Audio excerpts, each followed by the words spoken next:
السلام علیکم ورحمۃ اللہ وبرکاتہ۔ الحمد للہ حمدا کثیرا طیبا مبارکا فیہ، رب اشرح لی صدری ویسر لی امری واحلل عقدۃ من لسانی یفقہوا قولی۔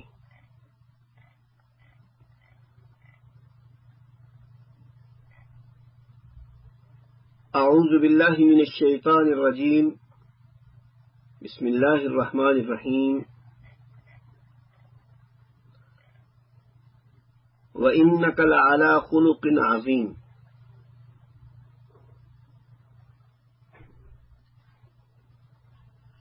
اللہ کے رسول صلی اللہ علیہ وسلم کی زندگی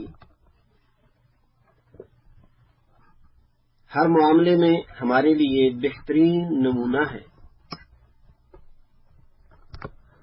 اور ہم نے آپ کی زندگی سے ہی درس اور سبق حاصل کرنا ہے۔ لیکن مجھ سمیت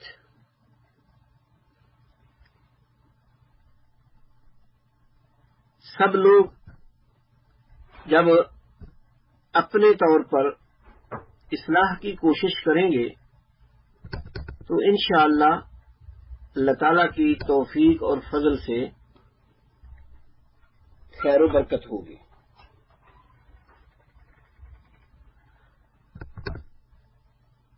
اللہ کے رسول صلی اللہ علیہ وسلم کی تعلیمات کو پڑھنے کے ساتھ ساتھ جب تک عملی طور پر اسے اپنایا نہ جائے، اختیار نہ کیا جائے، اس وقت تک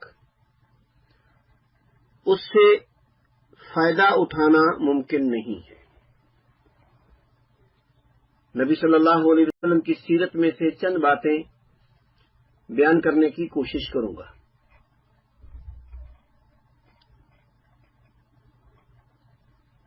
اللہ کے رسول صلی اللہ علیہ وسلم کو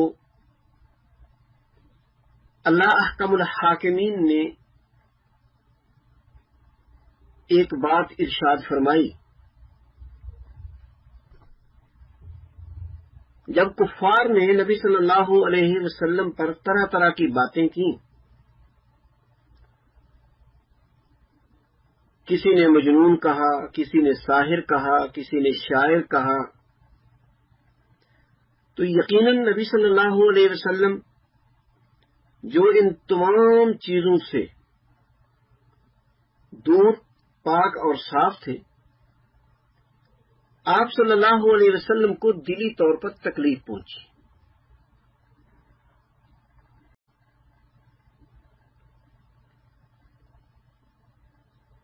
اللہ احکم الحاکمین نے جس کا تذکرہ بھی فرمایا ہے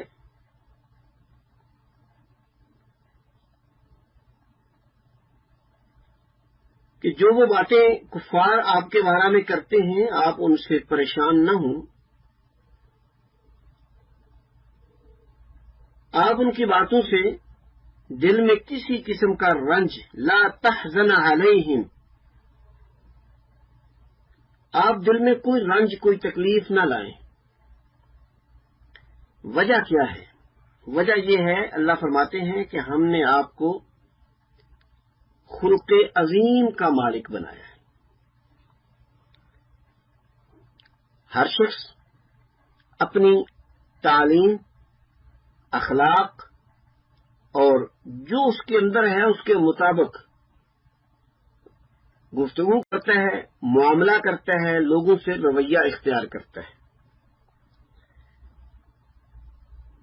تو فرمایا کہ جو وہ کہہ رہے ہیں وہ ان کا ظرف اور ان کی تعلیم اور عادات و اخلاق ہے، جو آپ کر رہے ہیں یہ آپ کا اخلاق ہے۔ اِنَّكَ لَعَلَى خُلُقٍ عَظِيمٍ۔ اس آیت سے یہ بات واضح ہو جاتی ہے کہ جس کو خلق عظیم نصیب ہو گیا یقیناً وہ سب سے عظیم ہستی ہے، اور نبی مکرم صلی اللہ علیہ وسلم کو اللہ احکم الحاکمین نے یہ اعزاز نصیب فرما دیا۔ ہم اس نبی کے ماننے والے ہیں نبی صلی اللہ علیہ وسلم کا رویہ، انداز و عادات، اخلاق، گفتگو، معاملات یقیناً جس انسان میں پائے جائیں گے وہ انسان دنیا میں عظیم اور بہترین کہلائے گا۔ نبی صلی اللہ علیہ وسلم نے فرمایا کہ بعثت لأتمم مکارم الاخلاق، مجھے اچھے اخلاق کی تکمیل کے لیے بھیجا گیا ہے۔ اور اللہ کے رسول صلی اللہ علیہ وسلم کی ایک حدیث جو کہ صحیح بخاری اور مسلم میں ہے، کان رسول اللہ صلی اللہ علیہ وسلم احسن الناس خلقا، نبی صلی اللہ علیہ وسلم تمام انسانوں میں سب سے بہترین اخلاق کے مالک تھے۔ یہ بات ہم سنتے بھی ہیں، پڑھتے بھی ہیں، تو ہم تھوڑا سا جائزہ لیں کہ خلق عظیم ہے کیا۔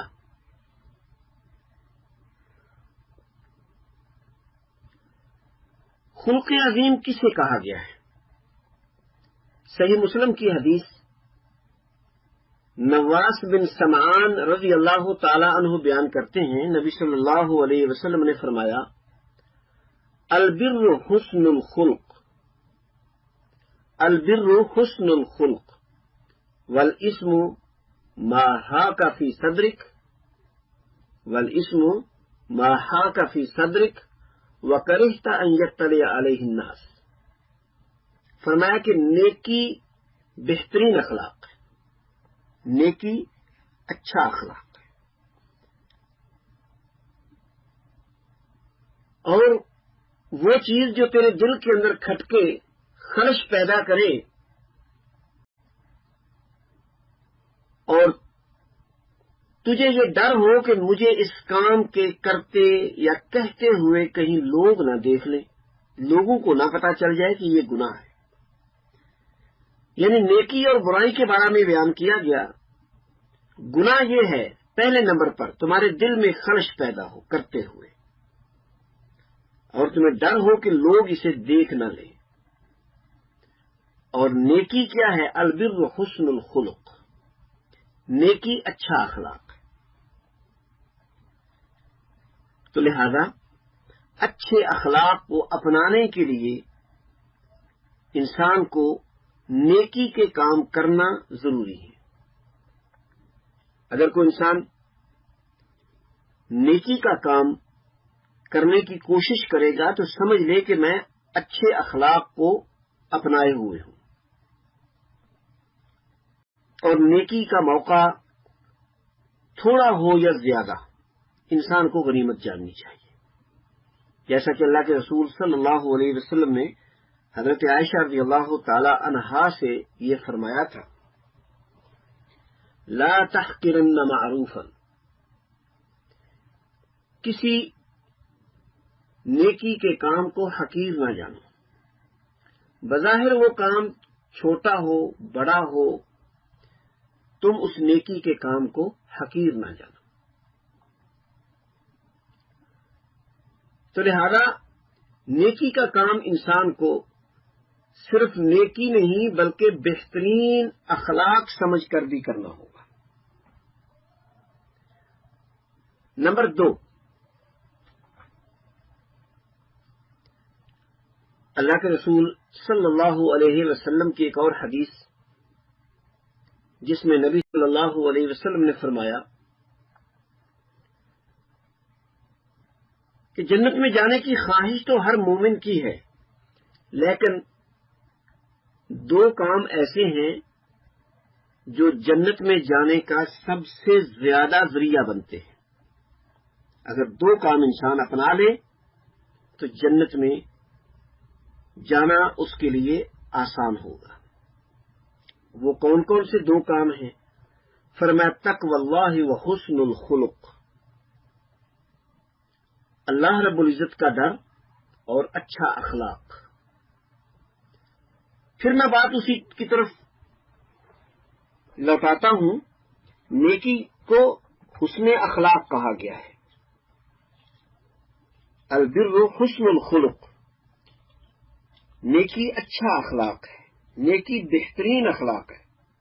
تو لہذا انسان نیکی کو اختیار کرتا ہے تو سمجھ لے کہ میں نے اخلاق کو اپنایا ہے. اور اسی حدیث میں اللہ کے رسول صلی اللہ علیہ وسلم نے جہاں جنت میں داخل ہونے کا سبب اور ذریعہ بتایا تقوی اللہ و حسن الخلق، وہاں آپ نے جہنم میں جانے کے 2 سبب بھی بتا دیے. فرمایا جہنم میں کثرت کے ساتھ جو لوگ جائیں گے اس کے 2 سبب ہو سکتے ہیں. پہلا سبب الفم، دوسرا الفرج، انسان کا منہ اور انسان کی شرمگاہ. ان پہ کنٹرول جنت کی ضمانت، اور ان پہ کنٹرول نہ ہونا جہنم میں جانے کا سبب اور ذریعہ. نبی صلی اللہ علیہ وسلم نے فرمایا کہ جو مجھے ضمانت دے اپنی زبان اور شرمگاہ کی تو میں اس کو جنت کی ضمانت دیتا ہوں.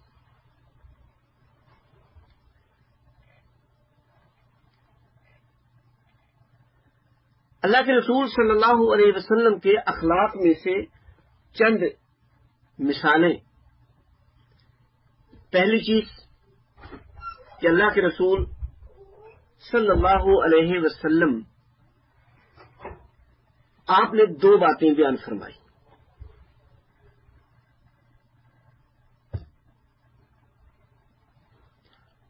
صحیح مسلم نبی صلی اللہ علیہ وسلم نے پہلی بات یہ بیان فرمائی حسن اخلاق میں سے، فرمایا کہ لا تحقرن من المعروف شیئا،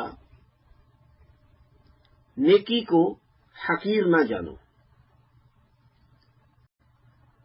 ولو ان تلقى اخاك بوجه طلق، اگرچہ کسی اپنے بہن بھائی سے خندہ پیشانی سے پیش آؤ، یعنی انسان کسی سے خندہ پیشانی سے پیش آئے، ملے، تو حسن اخلاق کی بہترین علامت ہے اور یہ نیکی ہے.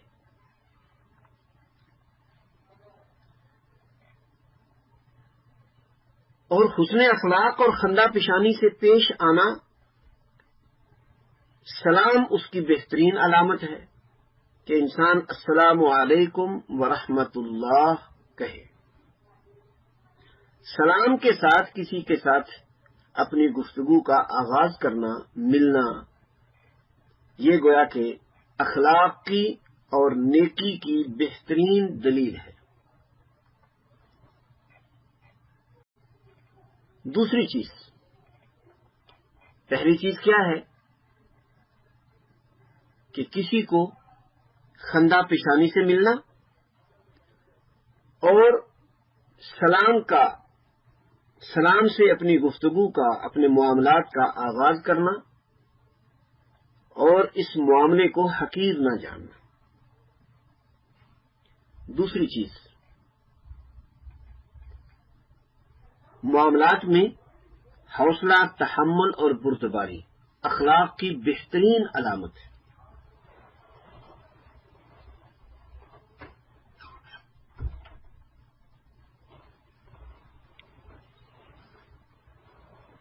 اخلاق کی بہترین علامات میں سے تحمل اور بردباری. اللہ کے رسول صلی اللہ علیہ وسلم نے اپنے ایک صحابی سے یہ فرمایا تھا، ان فیک خصلتین یحبہم اللہ، تیرے اندر 2 عادتیں ایسی ہیں جو اللہ کو بڑی پسند ہیں. پہلی فرمایا الحلم، دوسری الانات. حلم کا معنی بردباری، تحمل مزاجی، بردباری، یعنی انسان تحمل اور حوصلے کا، بردباری کا، حلم کا مظاہرہ کرے. اور دوسرا، اپنے معاملات کے اندر وقار اور سنجیدگی کو اختیار کرے. اخلاق کی بہترین علامت ہے. یہ دونوں چیزیں اللہ کو بڑی پسند ہیں. پہلی چیز الحلم، تحمل و بردباری، حوصلہ. دوسرا معاملات میں سنجیدگی. ایک بڑی مشہور مثال ہے، اللہ کے رسول صلی اللہ علیہ وسلم کے پاس ایک شخص آتا ہے جس کا نام ہے زماد ازدی. وہ آ کر کہتا ہے اللہ کے رسول صلی اللہ علیہ وسلم سے کہ میں نے سنا ہے نعوذ باللہ کہ آپ پاگل ہیں، مجنون ہیں، آپ پر کوئی دورہ پڑتا ہے، میں معالج ہوں، میں علاج کرنا چاہتا ہوں. یقیناً یہ بہت بڑی بات تھی، لیکن اللہ کے رسول صلی اللہ علیہ وسلم نے اس کی بات کو پورے تحمل کے ساتھ سنا، اور اس کے بعد آپ نے فرمایا کہ ہاں میری بات کو توجہ سے سنو. نبی صلی اللہ علیہ وسلم نے خطبہ مسنونہ جو کہ ہم جمعہ کے خطبات میں سنتے ہیں، اس کے علاوہ بھی خطبہ مسنونہ ہم پڑھتے ہیں، سنتے ہیں. زماد ازدی نے سنا، دوبارہ پھر سننے کی خواہش کی. آپ صلی اللہ علیہ وسلم نے پھر سنا دیا تو نبی صلی اللہ علیہ وسلم کی وہ آواز سنتا جا رہا تھا، آپ کی زبان مبارک سے وہ خطبہ ادا ہو رہا تھا، وہ کلمہ پڑھ کر مسلمان ہو گیا. مراد یہ ہے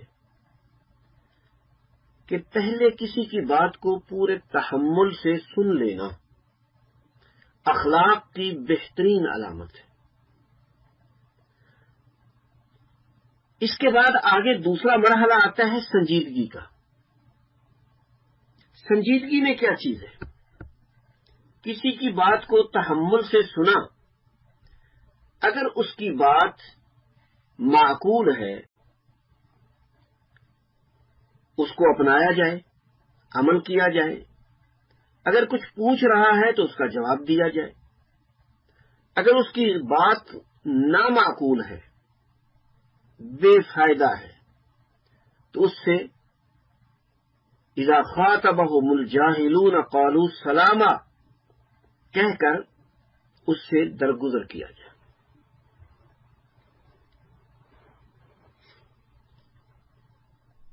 اگر اس کی بات معقول ہے تو سن کر اس کے مطابق جو بھی اس کا مطالبہ ہے، اگر کچھ پوچھ رہا ہے تو بتایا جائے، کچھ بات کہہ رہا ہے تو اچھی بات کو قبول کیا جائے. لیکن اگر غیر معقول اور غلط رویہ، غلط بات ہے تو پھر اس سے وَإِذَا خَاطَبَهُمُ الْجَاهِلُونَ قَالُوا سَلَامًا اس کی تعلیمات کو مد نظر رکھتے ہوئے اس سے درگزر کیا جائے. مجھے یہاں اپنے ایک استاد محترم کا ایک جملہ یاد آیا. استاد محترم یہ فرماتے ہیں کہ صاحب علم و فضل لوگوں سے میں احتراماً ہار جاتا ہوں، شکست کھاتا ہوں، اور جاہلوں سے قالوا سلاما کہہ کر ہار جاتا ہوں. یعنی اگر صاحب علم و فضل لوگ ہیں تو ان کے احترام کو مد نظر رکھتا ہوں، ان کی بات کو توجہ سے سنتا ہوں، ان کا احترام ملحوظ رکھتا ہوں. اور اگر کوئی جاہل مجھ سے گفتگو کرے تو پھر میں اس کا جواب اس لیے نہیں دیتا کہ اللہ نے فرمایا ہے کہ اذا خاطبهم الجاہلون قالوا سلاما. یہ حدیث ہے تو بہت مختصر، لیکن ہمارے رویوں کو سنوارنے میں یقیناً اس کا بہت بڑا عمل دخل ہے. دونوں چیزوں کو اختیار کرنا، پہلے کسی کی بات کو سننے کا حوصلہ پیدا کرنا، نمبر 2 اس کے بعد سنجیدگی اور متانت اور وقار کا مظاہرہ کرتے ہوئے اس کے مطابق رد عمل ظاہر کرنا. اللہ تعالی ہمیں اس کو اختیار کرنے کی توفیق عطا فرمائے۔ اخلاق کا ایک رویہ اور معاملہ باہمی اخوت کو قائم رکھنا ہے۔ اخلاق کا ایک مظہر باہمی اخوت کو قائم رکھنا ہے۔ ہم دیکھتے ہیں کہ لوگوں کے رویے مختلف ہوتے ہیں۔ ہم لوگوں کے رویوں کی وجہ سے اخوت اور باہمی رواداری کو ختم کر بیٹھتے ہیں۔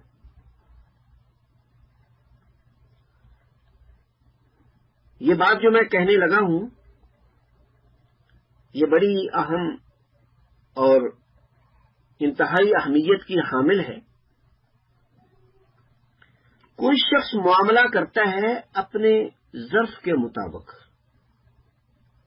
ہم نے معاملہ اس کے ساتھ کرنا ہے اپنے ایمان، اخلاق اور ظرف کے مطابق۔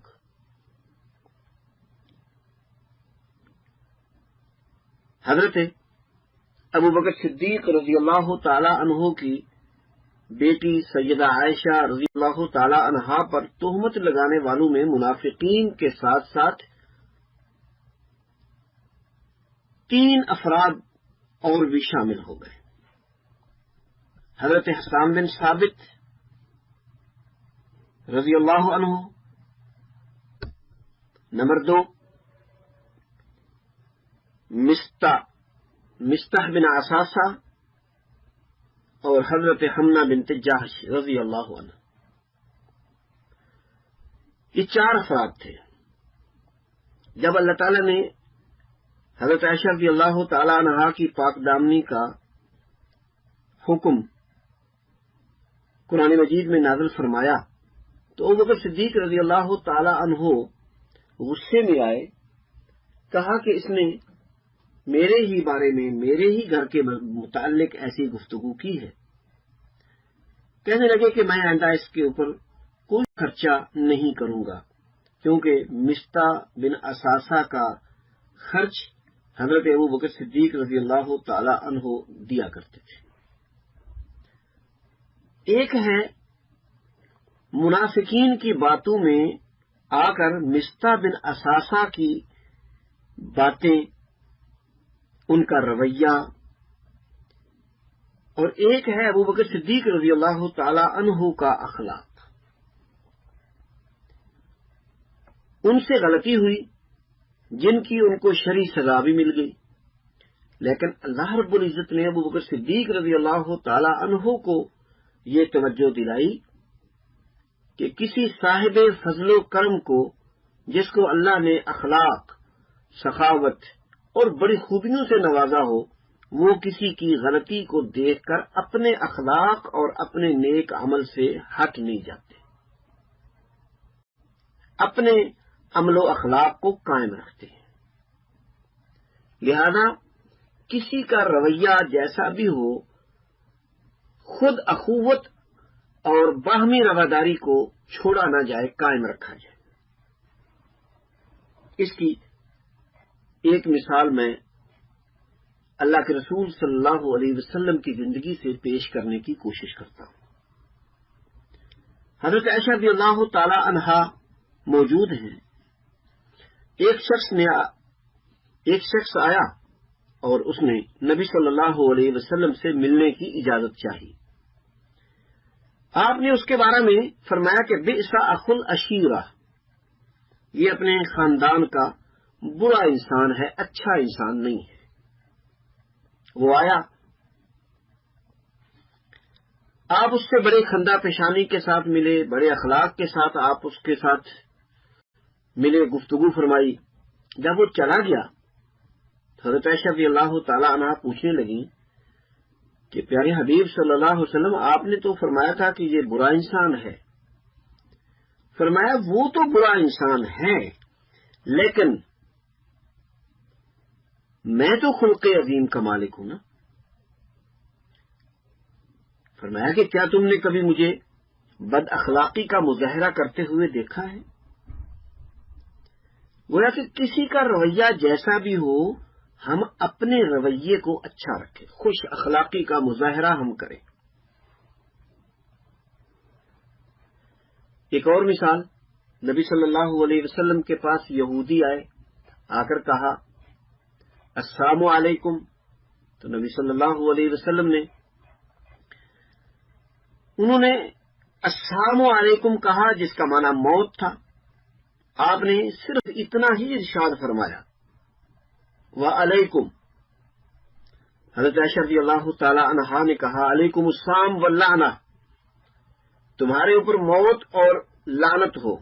آپ نے فرمایا عائشہ علیک بالرفق وإیاک والعنف، اے عائشہ نرمی کو اختیار کرو اور بد اخلاقی سے، ترش مزاجی سے رک جاؤ، باز آ جاؤ۔ حضرت عائشہ رضی اللہ تعالی عنہا کہنے لگی کہ آپ نے سنا نہیں کہ وہ کیا کہہ رہے تھے؟ آپ نے فرمایا کہ ان کی بات تو نے سن لی، میری بات نہیں سنی۔ جو انہوں نے کہا میں نے کہا وعلیکم، اور ان کی بات میرے حق میں کبھی قبول نہیں ہوگی، مگر میری بات ان کے حق میں قبول ہوگی۔ گویا کہ یہودیوں نے جیسا بھی مظاہرہ کیا، مگر نبی صلی اللہ علیہ وسلم نے خود اپنا رویہ درست اور اچھا رکھا ہے۔ اخلاق میں ایک اہم ترین پوائنٹ ہے صبر و استقامت۔ کسی بھی بات پر صبر و استقامت اختیار کرنا یہ اخلاق کا بہت بڑی چیز ہے۔ انسان کو اگر اللہ رب العزت نے اچھا اخلاق عطا فرمایا ہے تو اس کے اوپر قائم رہے، نیکی پر قائم رہنا بھی صبر کہلاتا ہے۔ نبی صلی اللہ علیہ وسلم نے فرمایا جس شخص کو اللہ کم الحاکمین نے معاملات پر صبر کرنے کی توفیق دی، اس سے بڑھ کر کسی شخص کو کوئی نعمت عطا نہیں کی گئی۔ صبر سب سے بڑی عظیم نعمت ہے، صبر بڑی نعمت ہے، یعنی انسان معاملات پر صبر کر کے اپنے اخلاق کو قائم رکھے۔ اللہ کی نعمتوں میں سے سب سے بڑھ کر عظیم نعمت ہے صبر۔ کہیں فرمایا الصبر ضیاء، صبر روشنی ہے، کہیں فرمایا الصبر نصف الایمان، صبر نصف ایمان ہے۔ لہذا صبر و استقامت کو اختیار کیا جائے، اور اسی کے ساتھ ساتھ یہ ہے کہ صبر کا معنی نیکی پر قائم رہنا، برائی سے دور رہنا اور اللہ کے فیصلوں پر راضی رہنا۔ اور اسی چیز میں ہم یہ کہیں گے کہ صبر کا معنی ہوتا ہے نیک کاموں پر ہمیشگی اختیار کرنا، جسے اللہ کے رسول صلی اللہ علیہ وسلم نے یہ فرمایا ہے کہ اللہ کو وہ کام بڑے ہی پسند ہیں جو انسان ہمیشہ کرے۔ ہمیشہ کرنے والا انسان، جو کام انسان نے شروع کیا وہ کرتا چلا جائے، چاہے وہ عمل تھوڑا ہو، اللہ کو پسند ہے۔ لہذا ہمیں اچھا اخلاق یہ بھی بتاتا ہے کہ اپنی اچھی عادات کو قائم رکھو، اس کے اوپر استقامت اختیار کرو اور ہمیشگی اختیار کرو۔ جو کسی کام پر ہمیشگی اختیار کرتا ہے اللہ کو وہ بڑے ہی پسند ہوتے ہیں۔ اس کی ایک مثال اللہ کے رسول صلی اللہ علیہ وسلم نے فرمایا ایک شخص جو کہ گھر میں رہتے ہوئے حالت صحت میں، تندرستی میں جو وہ اچھے عمل کرتا تھا، اگر وہ بیمار ہو جائے یا سفر پہ چلا جائے اور اس کے معاملات میں عمل میں کچھ کمی واقع ہو جائے، اللہ کم الحاکمین اس مسلسل اور ہمیشہ عمل کرنے والے کے اجر و ثواب میں کوئی کمی نہیں کرتے، کیونکہ وہ بندہ عام زندگی میں نیک کام پر ہمیشگی اختیار کرنے والا تھا، اللہ اس کے اجر و ثواب میں کمی نہیں کرتے۔ اب اس ساری گفتگو میں جو آج میں نے کرنے کی کوشش کی ہے، جو میں نے باتیں بیان کی ہیں، اس میں سے میری گفتگو کا عنوان یہ تھا کہ خلق عظیم جس کو نصیب ہو جائے وہ تمام اللہ کی نعمتوں سے بڑھ کر ہے، مگر خلق عظیم کی کچھ علامات ہیں، ان کو اختیار کیا جائے تو انسان خلق عظیم کو وہ سمجھ لے کہ میں اخلاق کو اپنا رہا۔ انسان اخلاق کو اپنانا چاہتا ہے تو اس کی چند علامتیں ہیں۔ نمبر 1، نیکی کا کام کرے، نیکی کو کبھی حقیر نہ جانے۔ نیکی کا موقع چھوٹا ہو زیادہ ہو، نیکی کی محبت دل میں پیدا ہو جائے، نیکی کو غنیمت جانے، یہ اخلاق کی بہت بڑی علامت ہے۔ نمبر 2، لوگوں کے ساتھ گفتگو اور معاملات میں خندہ پیشانی کو اختیار کرنا اور اچھے طریقے کے ساتھ سلام لے کر ان کے ساتھ معاملات کو آگے بڑھانا، لوگوں کے ساتھ اچھے رویے کے ساتھ پیش آنا، خندہ پیشانی کے ساتھ پیش آنا، ایسا نہ ہو کہ کسی سے گفتگو کرے اس کے منہ پہ تیوریاں ہوں، غصے سے چہرہ بھرا ہوا ہو، غصہ کسی پر ہو نکالے کسی پر، ایسا نہ ہو۔ نمبر 3، خوش اخلاقی اور بردباری اور تحمل مزاجی کا مظاہرہ کرے۔ انسان اپنے معاملات میں ہمیشہ تحمل و بردباری اور سنجیدگی کا مظاہرہ کرے۔ کوئی شخص کیسا بھی ہے، انسان اپنے معاملات کو اچھا رکھنے کے لیے ایک تو حوصلہ اور بردباری، دوسرا الانات سنجیدگی کا مظاہرہ کرے۔ نمبر چار، لوگوں کے رویے کی وجہ سے اخوت اور باہمی رواداری کا جو رویہ ہے اس کو ترک نہ کرے، یہ بھی اخلاق کی علامت ہے۔ کسی کی عادات کیسی ہیں، کسی کا معاملہ کیسا ہے، کوئی کیسے بول رہا ہے، انسان اخوت کو قائم رکھے، رشتہ داری ہے تو رشتہ داری کو قائم رکھے، عام مسلمان ہے تو اخوت ایمانی کو قائم رکھے۔ اگر کفار کے ساتھ بھی معاملہ پڑتا ہے تو اخلاق، حسن معاملہ، اس کا حکم ہمیں شریعت نے دیا ہے۔ 5ویں چیز، صبر و استقامت کو اختیار کرے، کیونکہ کسی بھی نیکی کے کام پر ثابت قدم رہنا یہ اللہ کو بڑا ہی پسندیدہ ہے۔ اور آخری بات، معاملات میں ہمیشگی اختیار کرنا یہ پسندیدہ اعمال میں سے ہے۔ اللہ کم الحاکمین سے دعا ہے کہ رب ذوالجلال ہمیں نبی صلی اللہ علیہ وسلم کو اللہ کی طرف سے جو خلق عظیم نعمت عطا فرمائی گئی، آپ کی تعلیمات کی روشنی میں ہم ان کو اختیار کریں، اپنائیں اور اپنے رویے اور معاملات اچھے رکھیں۔ اللہ توفیق عطا فرمائے۔ وآخر دعوانا الحمد للہ رب العالمین۔ السلام علیکم ورحمۃ اللہ وبرکاتہ۔